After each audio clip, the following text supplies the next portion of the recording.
folks on the panel. Yeah. So if you could just make a point of pointing the mic at your mouth, 4 to 6 inches from your face, that would be really helpful for the guy that's recording. Thank you very much. All right, well, why don't you guys take your seats and we'll get started.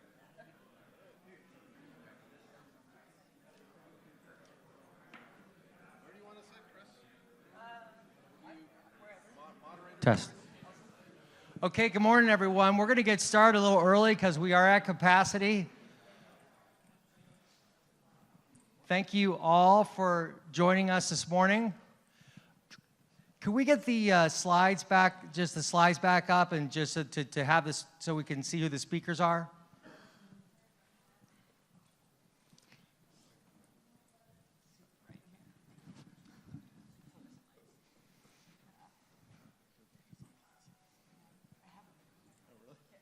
Great. Okay. My name's Alex Williams. I'm founder and editor-in-chief of the New Stack, co-owner of the company with the better other half, Judy Williams, who really put this event together. I want to give her a big hand, and the team here at the New Stack. She really did a great job. But first of all, before I really get started, I want to thank Buoyant, who sponsored this pancake breakfast this morning.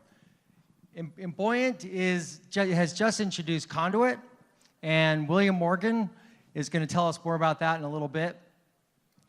Our discussion this morning is all about service mesh technologies. What is a service mesh technology? Why is it important? Why are we hearing about it now? So we're going to really focus on the fundamentals of the technology, and I really encourage you to ask questions. This is your chance. And to facilitate that, if you ask a question, you get 5 additional raffle tickets for the big prize that we're giving out. And I'm going to turn it over to the expert here who knows all about this special prize. No problem. I think Judy has it back there. But today we have a Pulse Rain M10, which is a 100% open FPGA Arduino development board.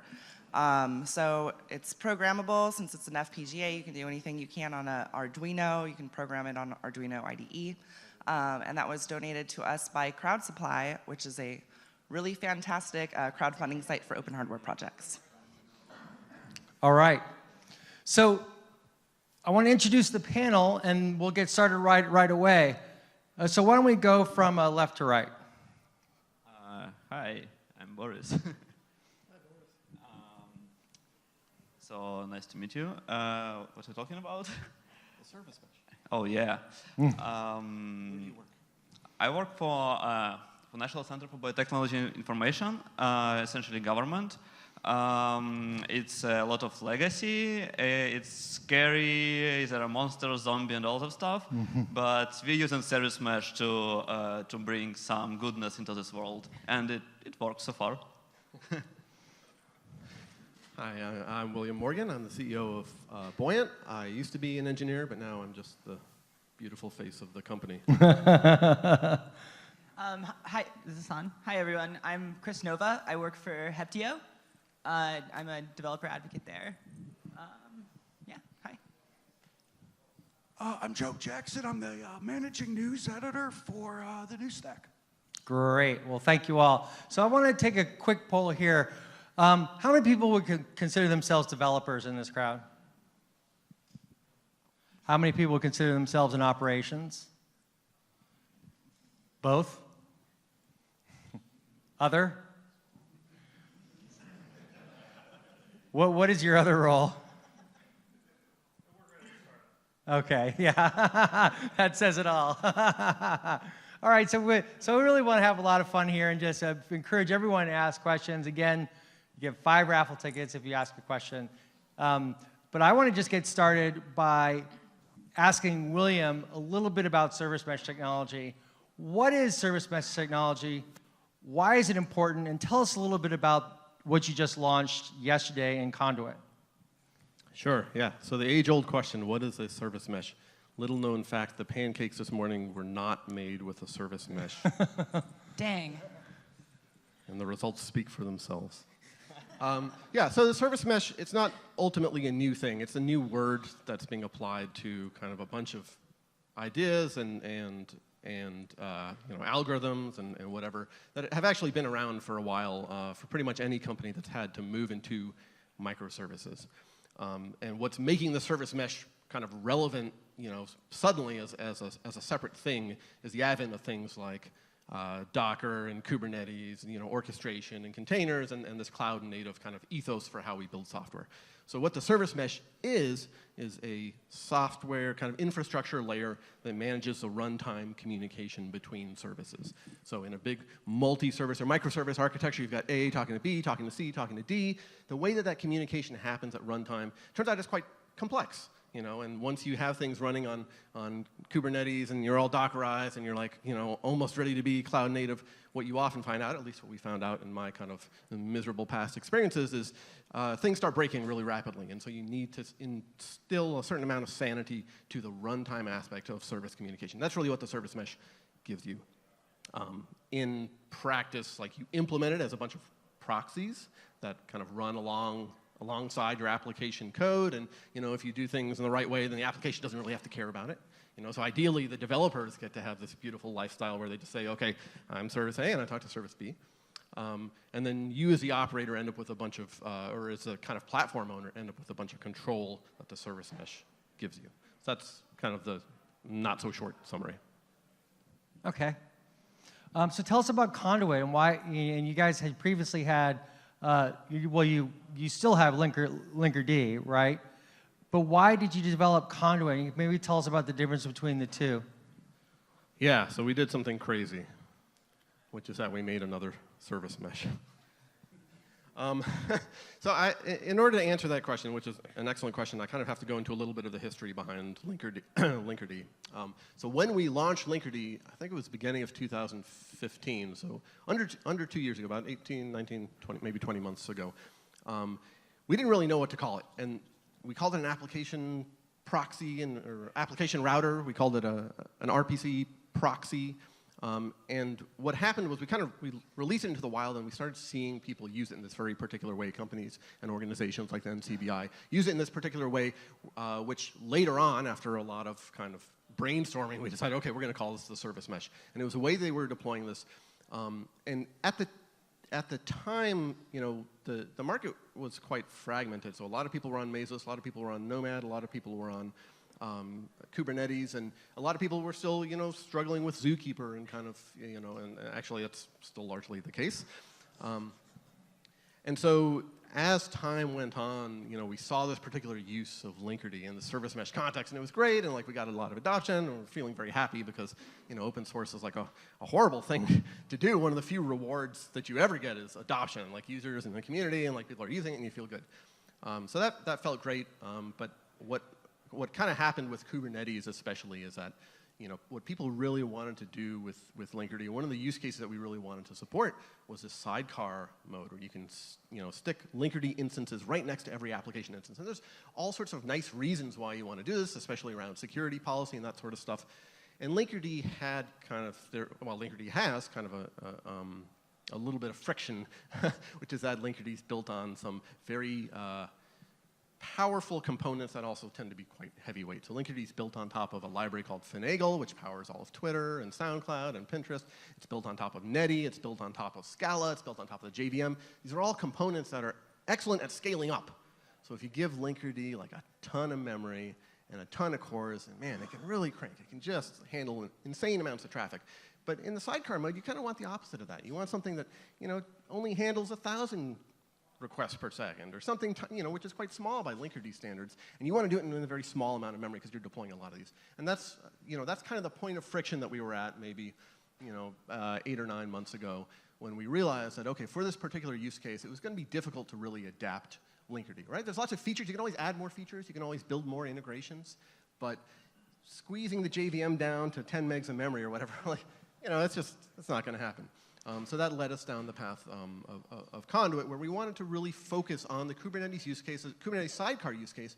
And we also, when you have this opportunity to do something from scratch, we also wanted to take into account all the lessons that we've learned over the past, it's been 18 months of Linkerd being in production and, around the world. We've learned a lot of lessons. In fact, the world has learned a lot of lessons.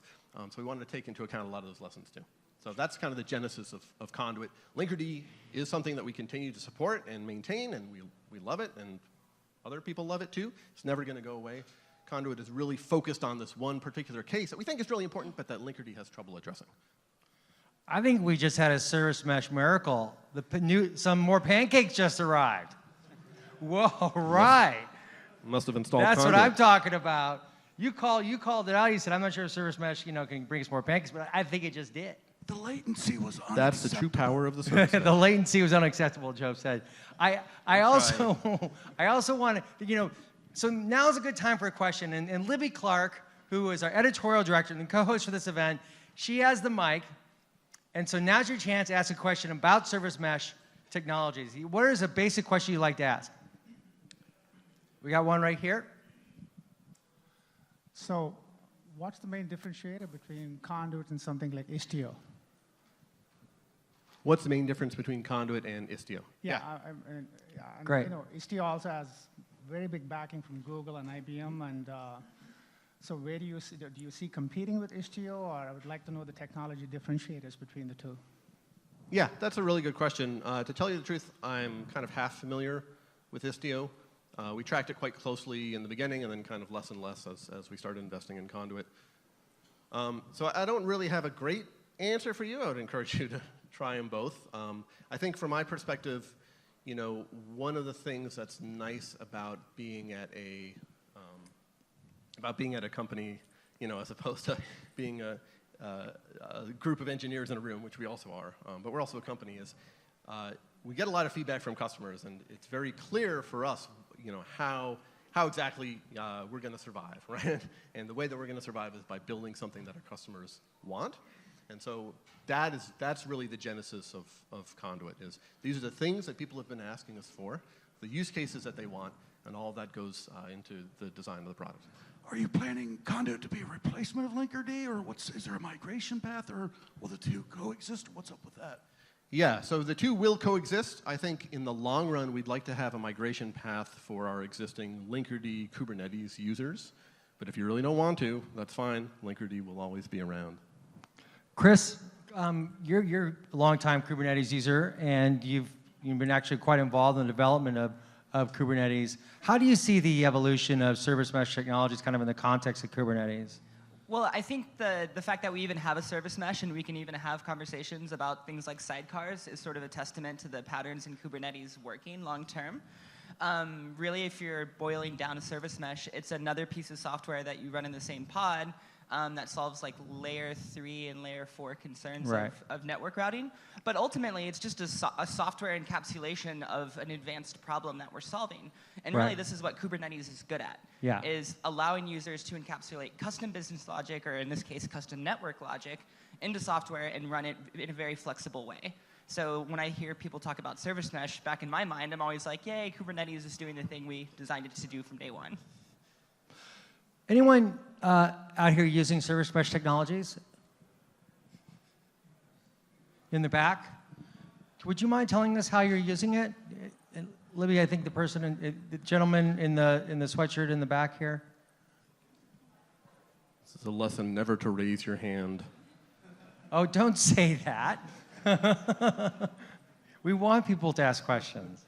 So today, it's Istio is actually technology you're using for service mesh. It's really just to basically get some traffic analyzation patterns and find out actually what's happening in terms of really just analysis. Okay. Questions? We have a question right here.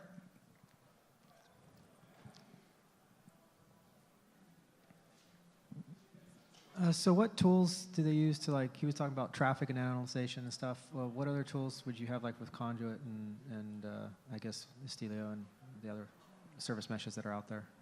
For, like, traffic analysis? Yeah, so a lot of what we do with Linkerd and with Conduit is, I think one of the, where the service mesh sits, it has access to a particular type of telemetry information that you can't otherwise really get out of Kubernetes, which are kind of the top line service metrics, things like success rates and latencies and request volumes. You know, those things are, you have to look at the traffic in order to do that. So the first kind of basic line of things that the service mesh can give you is, well, how are my services, you know, performing? What's the success rate? Right? What's the latency? Is that increasing? Is that decreasing? You know, and that's kind of the stuff that you want to be woken up at, you know, at 3 a.m. for anyways. Like, you know, CPU usage is going up. Well, okay, you can still kind of sleep through that. Request rates dropping. All right, you want to wake up. So that's the first. I think there's also kind of the, you know, what is this? What services are talking to which other services? That's typically a relationship that sometimes is captured in the code, but often is only really expressed at runtime. And that's something that service mesh can capture that you don't have, you know, it's not captured at the container level or the orchestration level.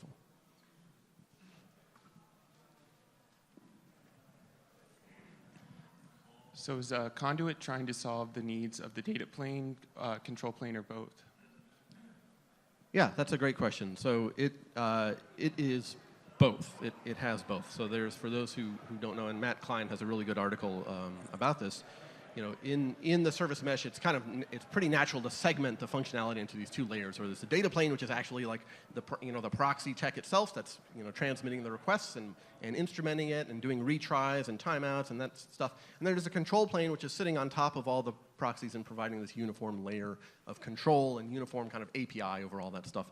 Conduit does both. Actually, Linkerd has both too. We have, I think when we talk about Linkerd, we often talk about it in terms of the data plane, but it actually has a control plane called Namerd, just kind of a terrible name, and we don't talk about it a whole lot. In Conduit, you know, one of the things we wanted to fix was just be way more explicit about that relationship. So there is a Conduit control plane that runs in a Conduit namespace, and then there's the data plane that runs along, you know, the proxies that run in the pods. And I think this pattern is super important because we saw this originally come out of Kubernetes in like 2014-ish, which was we sort of have this control plane that behaves as the brains of the operation and sort of manages all of these worker subsets. And in the case of Kubernetes, we have nodes, and the control plane goes and manages those in a declarative way. And I see a lot of those same patterns popping up in Service Mesh. And I think it's a good pattern in overall engineering and architecting, and seeing it implemented on the network layer is always super exciting. Before we ask any more audience questions, Boris, I'd like to ask you, tell us about how you're using Service Mesh technology and why. Well, actually, I think that we're a little bit different from many of folks around here, because we're not as, you know, as advanced in Kubernetes and other stuff yet, on one hand. On the other hand, we clearly seen Service Mesh being a path for us to go there. Because when you're dealing with a lot of legacy, you cannot just throw it away and, you know, say, hey, we don't care about what we built within the last 30 years. We're going to build everything from scratch. Not going to work, right? So what we're trying to do, we're trying to wrap everything we have so far built in the last 30 years into a service mesh while we keep building our new stuff. And then while we keep doing everything that our engineers are doing, we're trying to move forward from our old bare metal provisioning scheme to cluster scheduling and Kubernetes in particular. So for us, is that, you know, silver thread that we're trying to grasp, you know, to be able to cope with the pace, how the world is moving. Great. Can I add something to that, Alex? When Jen and I were brainstorming about who to feature as a customer, we wanted to ask Boris to come up for a couple reasons. One, because, you know, NCBI, I think, has a mission that I think is, you know, is a great mission. It's not a horrible San Francisco startup like Buoyant. You know, it's actually something that's trying to do good for the, well, okay, so we're trying to help the world too, but, you know, in a very direct way. You know, the function of that, the goal of the NCBI is to provide access to bioinformatics information.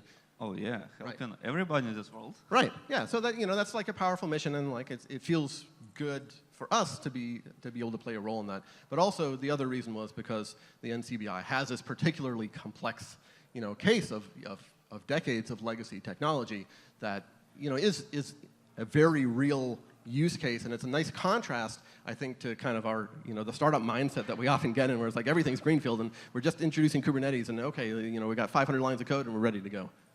Yeah, so in some sense, as I mentioned, NCBI has pretty long history of couple of decades.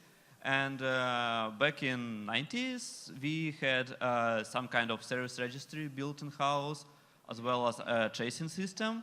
And, well, it was working in some way. Well, it's actually still operating.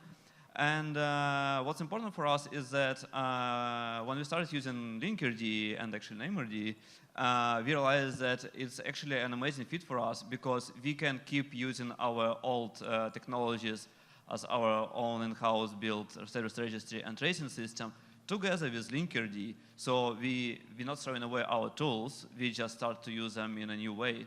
And that's really important for us. Great. Questions? Yes, there's one right here. Yes. Hi, good morning. I work for a company where we have a lot of legacy systems, obviously, right? We still have applications which are using ESP data power.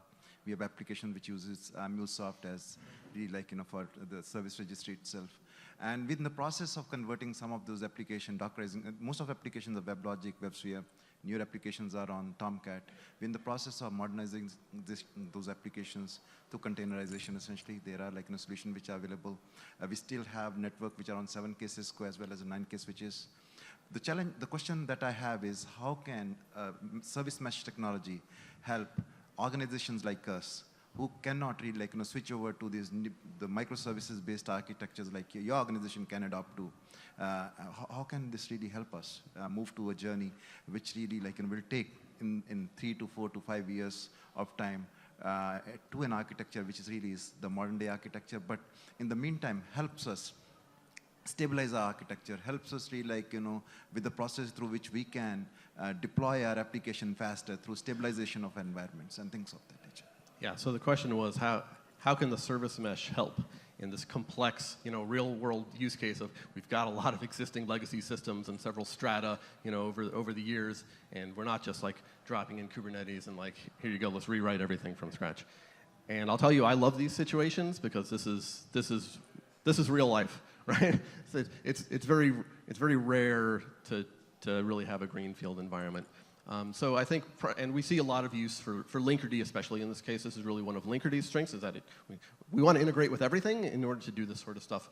I think the most direct way that the service mesh can help in these situations is by introducing kind of a decoupling layer between, where I as a service am running and where the thing that I want to talk to is running.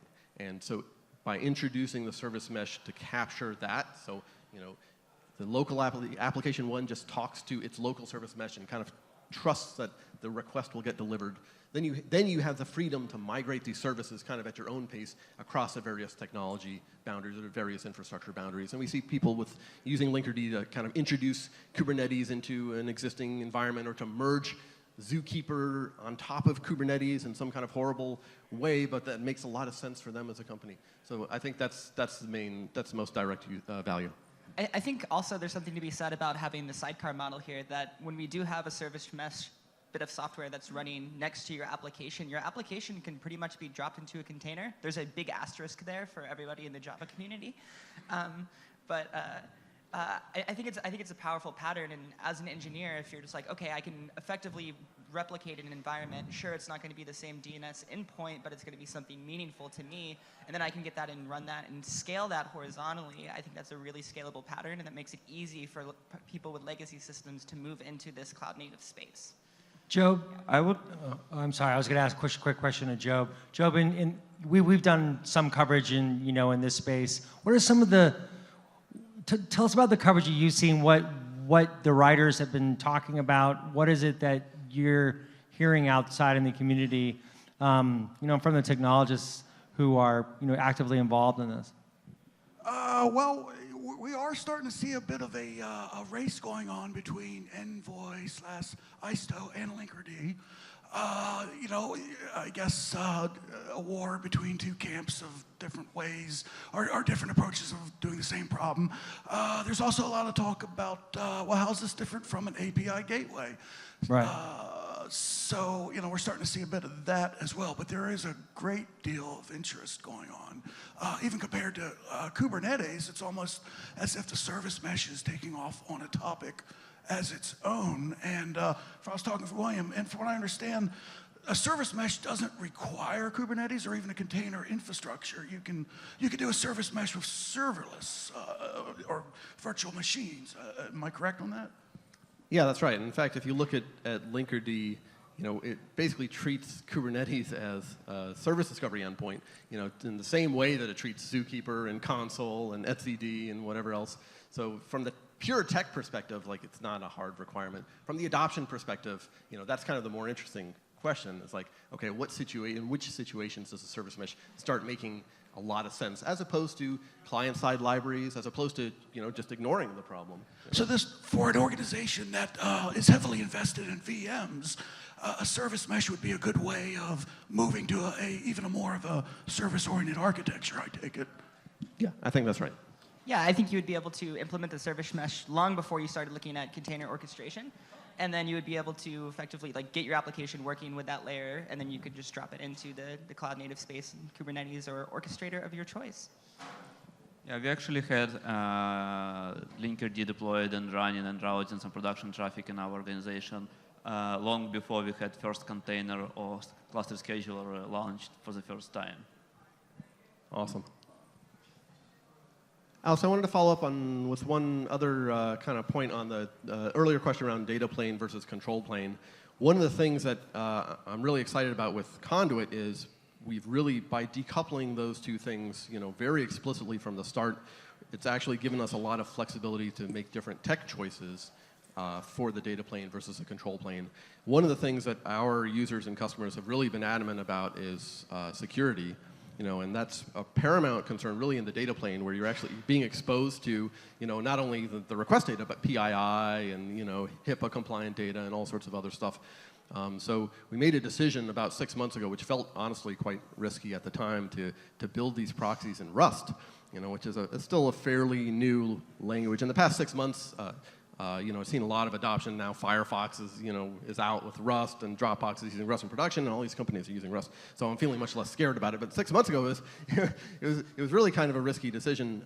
But it's really paid off for us, because the data plane now, like the Conduit proxies, not only are they native code, so they're incredibly fast and incredibly lightweight, and right now I think they're like 3 megs of memory, RSS each, and sub 1 millisecond P99. That'll probably get a little worse as we introduce more features. It's not a strict apples to apples comparison. But we also get the memory safety guarantees of Rust, so we just sidestep this whole class of CVEs and buffer overflows and cloud bleed style things, which is something that we had with the JVM, because the JVM is explicitly managing the memory, but of course at quite a different trade-off. So I'm really excited about that. That's given us, there's been a whole lot of positive feedback around that. Let's get a question. So I heard that on client side it's not big overhead, but what about data plane? Is it overhead? How big cluster can you run? How many container spots can you run with service mesh? That limits you in any way? Yeah, so how big can your cluster get with the service mesh? I think cluster size doesn't really get affected, because the data plane itself is basically distributed. The proxies don't share information except by way of the control plane. So it's really more a function of how heavyweight are the proxies. I think the question might be related to control plane, actually, because you also need to scale control plane, and depending on the mode of communication between data plane and control plane, there might be different problems involved. For instance, if you take Envoy in its at least first version, the delay for propagating updates about service availability to data plane instances was quite substantial, as it was just dimensional consistency, as compared to Linkerd and Linkerd, where we had just tens of milliseconds. So yeah, I think that's an important point, actually. Yeah, that's a great point. So I guess to answer your question, I don't know. It should scale pretty high. Try it. Question. 1 million. Can you let us know that few top features for service mesh, basically? Yeah. Oh, that's a really good question. I should have done that in the really beginning. So why? I said what, but why are we even talking about this thing? Okay, what does the service mesh give you? I think there's 3 layers of things that it gives you. The first thing is it gives you visibility, right? And visibility at the level of success rate, request rate, request volumes, like the latencies, like the top-line service metrics, okay? And without having to change your code, which is really nice, especially if you're in a polyglot environment. Number two, it gives you reliability semantics, so things like retries and timeouts and deadline propagation and circuit breaking and load balancing based on latency. So if one of the wonderful things about the cloud is that everything's fucked up like 50% of the time, and like half your instances are down, or half of them are really slow, or half of them are fast but are returning errors. And the service mesh is designed to handle those situations through a combination of circuit breaking and load balancing and all that other fancy stuff. And then the third level, I think, is kind of the security level, where you can start, the proxies don't have to just proxy everything. They can start enforcing policy, right? And that starts making a lot of sense when you want to do express policy in terms of services or in terms of calls between services, but things are being rescheduled by the orchestrator, and so it's really hard to use kind of layer 3, layer 4 semantics around that. And so those are the 3 layers, and it gets all wrapped up in my mind in kind of this core value prop of taking that kind of runtime behavior and giving control and visibility into that to the platform operator. And so moving it out of the world of developers, where you're like writing these client libraries and you have to, and you're kind of determining how retries work and whatever else, and pushing it down a layer of the stack or up, I guess down, into the hands of the platform operators. And I think that's really been the selling point. Not that we were geniuses and we knew this ahead of time, that's just kind of how, when we see people using Linkerd, and the service mesh, that's what's really stood out to us. No, I was going to say, I have to run and get ready for a keynote. Okay. So I'm going to gracefully bow out, if that's okay, Alex. Thank you, Chris. Thank you for joining us. Awesome. Thanks for talking, everyone. It was great to meet all you guys. Likewise.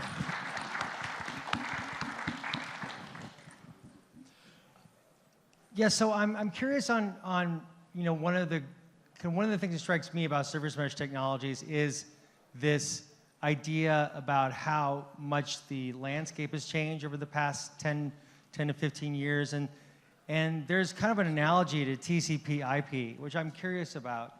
Can you speak to that a little bit? Me? Yeah. Yeah. Yeah, it's an interesting analogy because a lot of the words that we're using are really the same. With the service mesh, we're talking about routing, right? And we're talking about load balancing, and we're talking about flow control, and these are all things that we've been talking about, in TCP/IP since the beginning of time, or the 80s, which is the beginning of time for some of us. Not me, just to be clear, maybe Boris. So there are analogies there. I think the layer of abstraction is quite different. So when we're talking about routing in the service mesh world, we're talking about routing of requests rather than routing of packets. When we're talking about flow control, we're talking about like HTTP2 stream flow control. When we're talking about load balancing, we're talking about request balancing and not kind of packet balancing. So there's a lot of really common ideas, and I think there's also common evolution in the sense that, in the early days of like TCP programming, like you would write TCP, well, you'd write it by yourself if you were really crazy, or you'd like compile in some library into your application, and eventually that got kind of pushed down into the underlying infrastructure, and now the kernel takes care of it, and you're not really worried about that. I think we'll see a similar thing, or we are seeing a similar thing with the service mesh, where, I was an engineer at Twitter for a long time, and the way that Twitter handled these sorts of problems, was with these fat client libraries, same way that Google and Facebook and Netflix and kind of every kind of earlier web scale company handled them. And what we're seeing with the service mesh is kind of a shift of that functionality out of the application, out of the library, and down to the underlying infrastructure, which I think really parallels what happened with TCP/IP. Questions? I know there was one right here. It's destiny. So I know one of the reasons you moved to Conduit was to improve resource usage. Can you tell me what's the impact to performance by introducing service mesh, as well as like compute costs? Yeah, that's a really good question, and there's 2 answers. One, one for Linkerd and one for Conduit. The answer for Conduit is very little, and the answer for Linkerd is like kind of some more than we would want. So typically with Linkerd, what we see is there's a cost. So you're introducing not one but actually 2 network hops, right? Because you have a proxy on the client side and a proxy on the server side. You do that through localhost or something, so you don't have the full network traversal.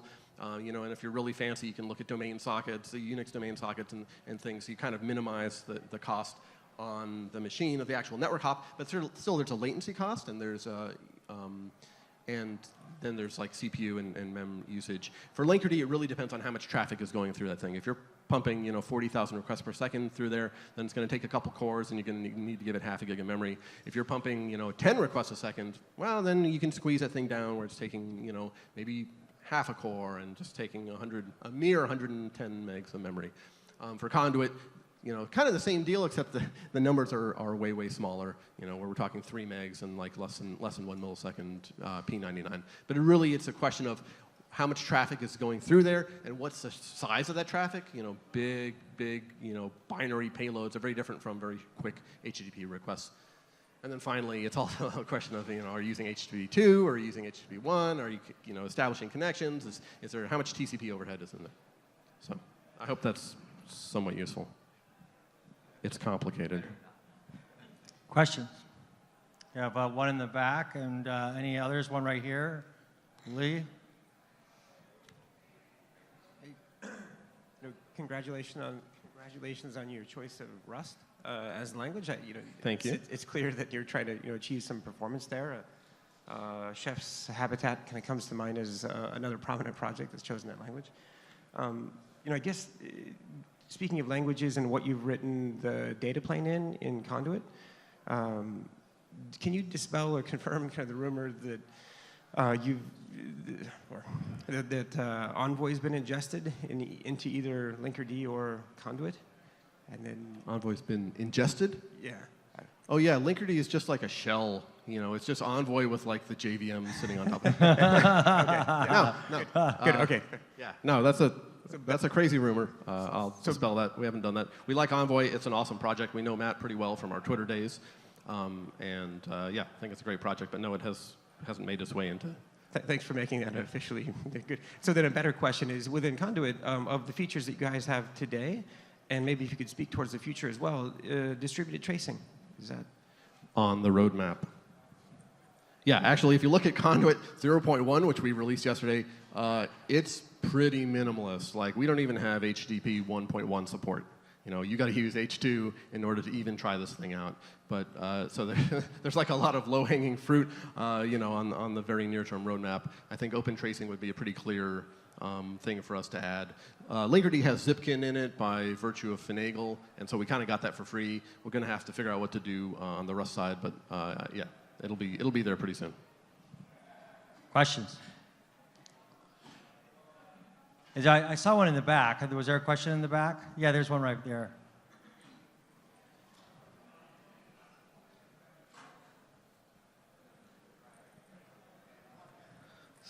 So other than being Conduit or lightweight, what other features compared to Linkerd is missing right now? What features does Conduit have that Linkerd does not, or the other way around? Other way around. Like other way around. What is Conduit missing?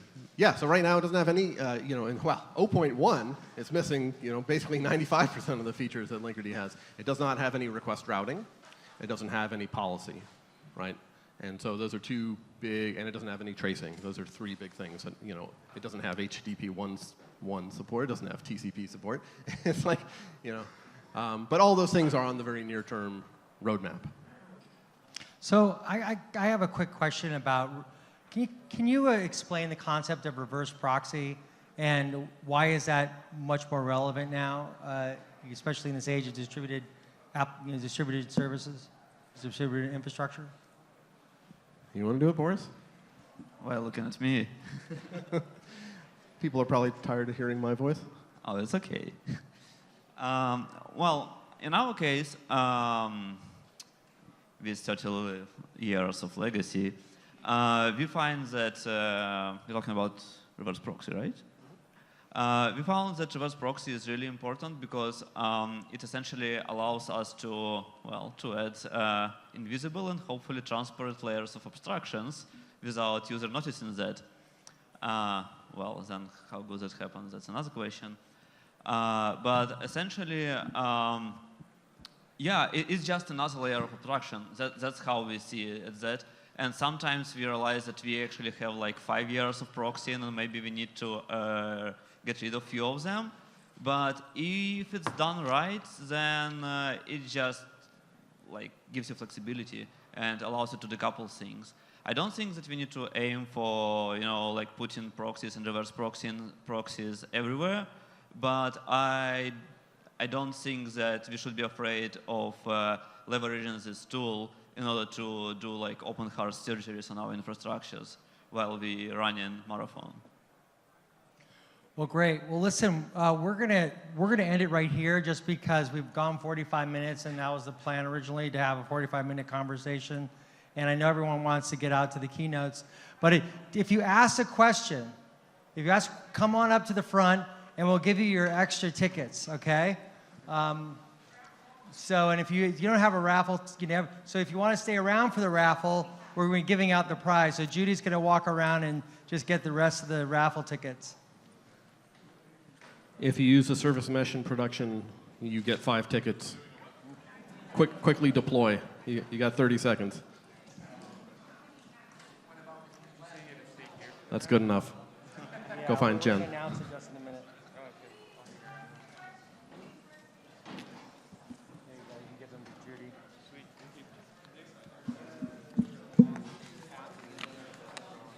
What's that? Yeah. Here you go.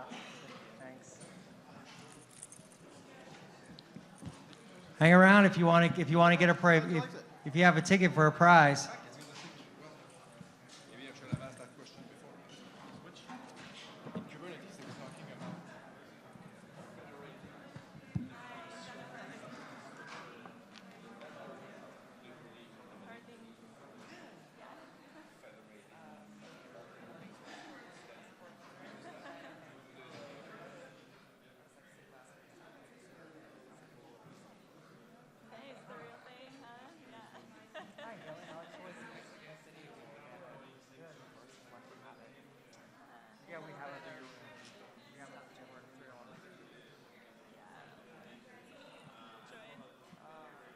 So have you had pretty good pickup on Conduit News?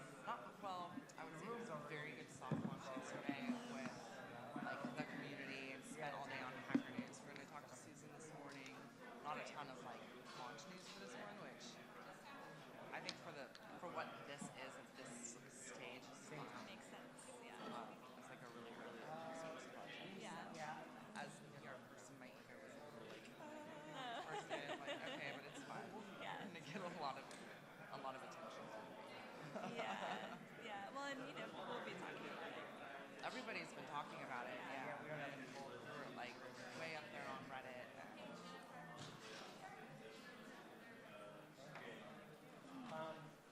Outside. I'll see you. Yeah. Here's your mic. Great, thank you very much. Yeah. I got it. Great, thanks.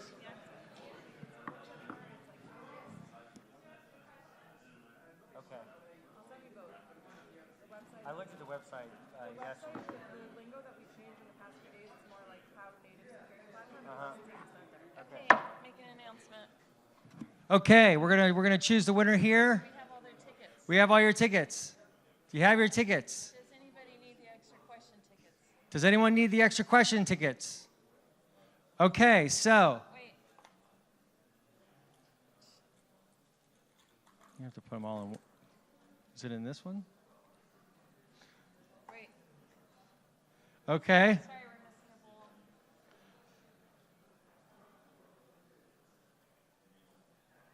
All right.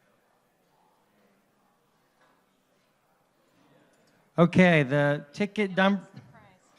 And the prize is this beautiful Pulse Rain Technology FPGA Arduino board. So by Crowd Supply. So the ticket number is 900-507. 900-507. Let's try again. 461-867. 461-867. Yeah, all right.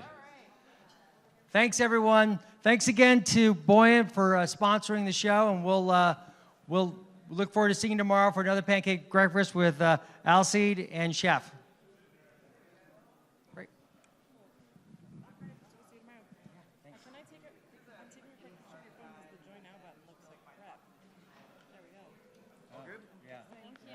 Awesome. Are you, if you need to make any other announcements, I just have to scoot elsewhere, so I'll leave that with you. No, you're good? We're done. Okay, awesome. Thank you.